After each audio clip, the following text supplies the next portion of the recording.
Coach, bonjour. Bonjour. Normalement, lors de la CAN, c'est 23 joueurs. La CAF a publié un article qui disait qu'on pouvait aller jusqu'à 25 puis 28 joueurs par rapport à la pandémie qui touche le monde entier. Donc nous avons fait plusieurs réunions depuis quelques semaines avec le comité de normalisation. Nous avons décidé de prendre 28 joueurs. Dans ces 28 joueurs, c'est surtout pour pallier à l'éventuelle présence de Covid dans le groupe qui pourrait réduire les effectifs. De ce fait, comme il faut obligatoirement 3 gardiens dans la liste des 23, vu que nous avons étendu à 28, je trouvais naturel de pouvoir rajouter un joueur dans chaque ligne, donc 4 gardiens, un défenseur de plus, un milieu de plus, un excentré de plus, un attaquant de plus. Et pourtant, on a un cinquième gardien de but qui est en route pour Jeddah. Effectivement, lorsque nous sommes arrivés à Jeddah, j'ai appris, comme la plupart des gens, que la FIFA avait suspendu à titre provisoire notre gardien numéro 1, Sylvain Bohou. De ce fait, j'ai fait appel à un cinquième gardien jusqu'à ce qu'on ait réellement la décision finale de la FIFA de suspendre ou de retirer la suspension de notre gardien. Est-ce que vous avez fait appel de cette décision concernant votre gardien numéro 1? Bien sûr. Bien sûr, ce qu'il faut savoir et que nous devons expliquer, aujourd'hui, Sylvain est présent avec nous depuis le début du stage. Il est très touché et affecté par cette décision parce que nous avons demandé à Sylvain, en début d'année dernière, au stage de mars, d'aller faire un examen oculaire, comme souvent les gardiens font. Il est allé le faire à Abidjan. Le médecin qui lui a fait l'auscultation lui a prescrit des médicaments. Il a pris ces médicaments au mois de mars.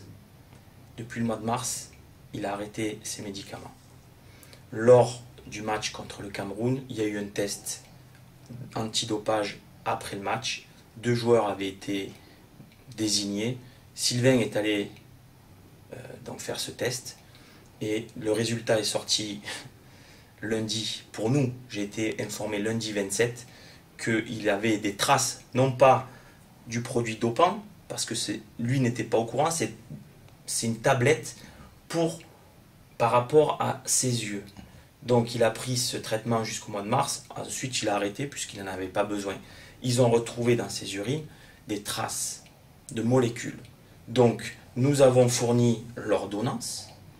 Les médecins de la fédération ont de suite contacté le médecin en question qui a fourni la preuve de l'ordonnance. Le joueur n'a plus pris de médicaments depuis le mois de mars. Donc ce que nous souhaitons, c'est faire appel, qu'il y ait un test effectué dans les plus brefs délais aujourd'hui pour prouver qu'il n'a plus rien. Et s'il n'a plus rien, il pourra participer, j'ose espérer, si la FIFA retire la suspension. Et si elle ne la retire pas? Si elle ne la retire pas, je pense qu'il ne pourra pas participer à la compétition. Après, je ne suis pas dans les bureaux de la FIFA ni de la CAF. En tout cas, nous souhaitons pour le joueur, pour l'équipe, pour le pays, que Sylvain puisse représenter les couleurs de la Côte d'Ivoire. Alors, on a entendu parler de la convocation d'Ousmane Ouattara, de Fousseni Koulibaly, alors qu'ils ne sont pas dans la liste de 28. Qu'en est-il exactement? Il y en a même d'autres. Pour tout vous dire, de suite après le match du Cameroun, j'ai donné la liste à la fédération des préconvoqués. Ils étaient au nombre de 42. Donc les listes sont parties dans les délais, dans les différents clubs. 42 joueurs ont été présélectionnés. Il m'a fallu faire, comme à chaque fois les sélectionneurs font, le jeudi avant la date FIFA du lundi, le jeudi précédent la date FIFA, je communique la liste finale. On s'était entendu sur 28 joueurs. Le 23 décembre à 11 h, j'ai publié cette liste. Le 25 décembre, 2 jours après, le pire cadeau de Noël pour moi, et certainement pour tous les sélectionneurs. Le 25 décembre à 17 h, je reçois une circulaire de la FIFA qui finalement autorise les clubs dont les matchs de championnat courent entre le 27 décembre et le 3 janvier à garder les joueurs. Quand vous savez le nombre de joueurs ivoiriens qui jouent dans les pays en question, en Europe notamment, je me suis retrouvé décimé. décimé. Le stage ne voulait quasiment plus rien dire.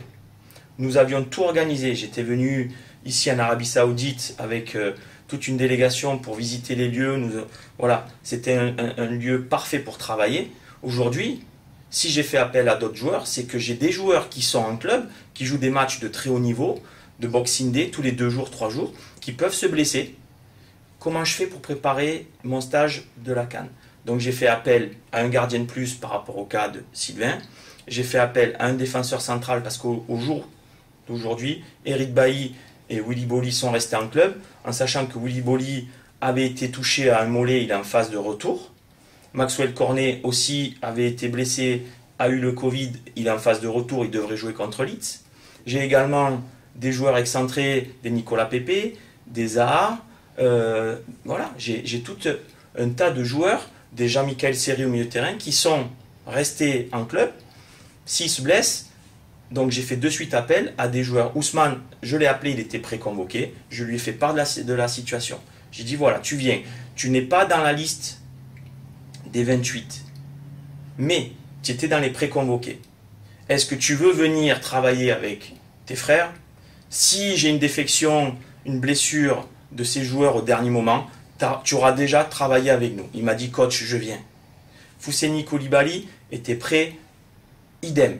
Sauf que je me suis entretenu avec le club et le président qui m'a dit coach, je comprends votre cas, mettez-vous à notre place, nous sommes l'Espérance de Tunis, nous sommes en train de préparer les matchs de Champions League.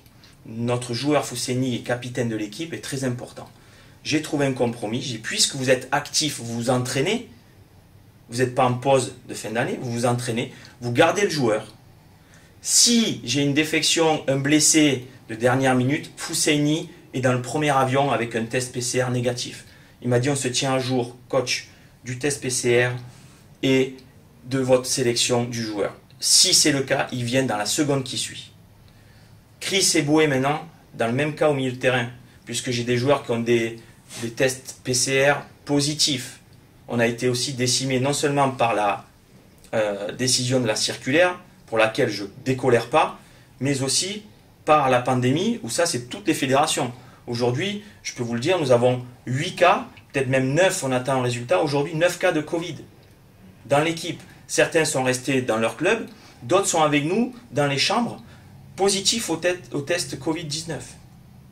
Donc, j'ai fait appel à ces joueurs en disant, si jamais on a besoin, il faut que tu sois là. Si le test Covid persiste et que c'est un Covid sévère, on a besoin, nous, de force. Donc, Chris Eboué était sur le chemin. La même chose, je lui ai dit, écoute, vu que c'est quand même un long voyage avec des... Franchement, voyager aujourd'hui avec les tests Covid, les régulations des pays, les visas, c'est très compliqué. J'ai dit à Chris, tu t'entraînes dans ton club. Si on a besoin de toi, tu viens. Pareil pour Amad Diallo. Donc je ne peux pas être plus clair. J'ai pris toutes les précautions pour essayer d'avoir la meilleure équipe au moment précis. Voilà. Donc la Covid et la circulaire FIFA ont gelé la préparation. Mais des matchs amicaux étaient prévus. Est-ce que vous allez les maintenir? Alors, on avait prévu, dans ma planification, on arrivait le 27, on travaillait avec tout le monde. Et ça, j'avais été très clair. Je veux toutes mes forces, tous les joueurs, le 27. Pour revenir, avant de vous répondre aux matchs amicaux, le gouvernement ivoirien m'avait permis d'avoir un vol privé au départ de Paris pour prendre tout le monde. Donc le gouvernement ivoirien nous a mis ça à disposition. On s'est retrouvé, à cause de la circulaire FIFA, à Paris avec 6 joueurs. Et le staff. Donc on a voyagé avec un avion quasiment vide, à cause de cette circulaire. Alors que si on avait su avant, j'ai rien à dire contre une décision de la FIFA. Qui je suis moi pour contester? Par contre, la décision de la prendre un jour de Noël férié, lorsque les listes sont établies, je trouve ça pitoyable. Parce que ça a tout changé dans l'organisation. Donc le vol est arrivé ici vide. Et donc de ce fait, pour travailler, c'est compliqué. J'ai démarré mes premières séances avec 6 joueurs. 6 joueurs. On ne peut pas travailler avec 6 joueurs. Maintenant, pour répondre à votre question des matchs amicaux, j'avais prévu dans ma planification avec mon staff, on avait bossé rigoureusement sur la planification d'une bonne CAN. On avait prévu un match le 30 contre les Comores, qui sont ici avec nous à Jeddah. on n'a pas pu le faire. J'avais pas de quoi faire une équipe. Donc nous avons d'abord annulé et puis nous avons essayé de reporter au 3 janvier en espérant que je puisse récupérer certains joueurs. Donc globalement, on devait faire le 30 contre les Comores, le 5 contre le Mali, avec une équipe quasiment type qui va démarrer la compétition. Et pour voir tous les joueurs, ceux qui sont aussi remplaçants, le lendemain, le 6, j'avais proposé au Mali de faire une deuxième rencontre. Donc ça aurait fait Mali-Mali 2 matchs. Tout était fait pour. Aujourd'hui, les Comores, je l'ai reporté. Je ne peux plus faire 3 matchs. C'est trop près. Donc nous allons essayer, je vous le dis aujourd'hui, nous finissons 2021. Le 3 contre les Comores et le 6 contre le Mali. Et nous voyagerons le 7 pour Douala pour préparer la CAN. Alors, est-ce qu'il y a d'anciens internationaux qui vont intégrer le staff durant cette préparation ou à la CAN? Parce qu'on a entendu parler de Yaya Touré, de Didier Drogba. C'est quoi exactement? J'ai vu, comme tout le monde, dans les réseaux sociaux, que comme quoi il venait en renfort du staff. Je pense que les Ivoiriens doivent savoir la vérité. J'ai trouvé ça indécent de dire de telles choses. Aujourd'hui, on a un staff fourni, de qualité, qui travaille très dur. J'ai souhaité, avec Madame Gabala, la présidente du comité de normalisation, nous avons fait une réunion, et le ministre des Sports, nous avons échangé. Vous savez, une compétition, ça dure plus d'1 mois avec la préparation. Si, bien sûr, nous allons le plus loin possible. Nous avons souhaité amener à nos joueurs des énergies positives, non pas sur toute une durée, mais sur des moments précis.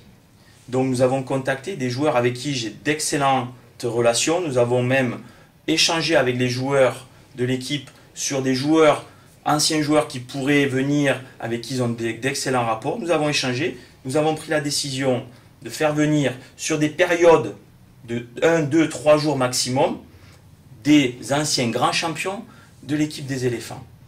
Donc on a échangé, les noms qui sont tout naturellement sortis sont Didier Drogba en tant qu'ancien joueur.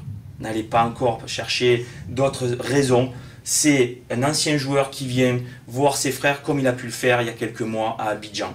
Didier Drogba, Yaya Touré, le capitaine qui a porté le trophée en 2015 avec nous, Kopa Barry, qui a eu une grosse influence aussi, Gervinho, qui est toujours actif mais blessé, qui va venir soutenir ses frères parce qu'il en a envie et il en a besoin, Salomon Kalou. Voilà, tous ces joueurs, j'ai des contacts, anciens joueurs, j'ai des contacts très souvent réguliers avec eux, pour pas dire permanent ou quotidien, mais très souvent on échange. Ce sont des gens qui vont venir apporter une énergie sur 2 jours. Ils vont venir à l'entraînement, partager un repas, discuter avec des joueurs, amener aussi bien du réconfort que du sourire, de dire allez les gars, je suis avec vous, c'est important. Et c'est peut-être ce qui nous a manqué en novembre et que je regrette un peu. Si j'ai un regret, c'est de ne pas avoir fait venir peut-être comme l'ont fait à l'époque le Cameroun avec Samuel Eto'o la veille du match, qui est allé leur parler. Voilà, c'est mon petit regret. J'aurais aimé peut-être qu'un de ces joueurs vienne dire allez les frères, on est avec vous, on a besoin de cette Coupe du Monde. C'est mon seul regret. Est-ce que vous avez un message pour terminer? Ça va être ma 7e Coupe d'Afrique. Ça va être ma 2e avec la Côte d'Ivoire. Chers Ivoiriens, ce que je vous demande, peut-être que vous ne croyez pas en nous, mais soutenez-nous. Soutenez-nous. Ces joueurs-là ont besoin de votre soutien, de sentir que vous leur portez un véritable amour. Je discute avec les joueurs. Venir jouer pour un pays, ça doit être une grande fierté. Ce maillot orange, il est lourd à porter. Mais ne rajoutez pas du poids, apportez tout votre soutien, votre amour. Parce que les joueurs aujourd'hui, ils vivent avec les réseaux sociaux. Des fois, je leur dis éteignez vos téléphones. Des fois, on lit des choses qui font mal et qui ne sont pas justes et même injustes. Si on fait mal, on est les premiers à le savoir.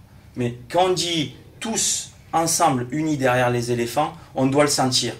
Alors peut-être que des fois on vous déçoit parce qu'on ne gagne pas tous les matchs, mais je peux vous dire en tant qu'acteur, des fois on est déçu de ce soutien où on sent qu'on est toujours critiqué, toujours critiqué, même si on a le sentiment d'avoir tout donné. Donc au moins donnez-nous votre vrai soutien. On doit le sentir même à distance. Merci. Et surtout, une bonne année 2022 à tous les Ivoiriens, que la santé, le bonheur, l'amour vous remplissent les foyers, que le Seigneur vous facilite et que les éléphants vous apportent la plus belle joie en 2022. Merci. Nom, prénom, fonction. Patrice Baumel, sélectionneur des éléphants. Merci beaucoup.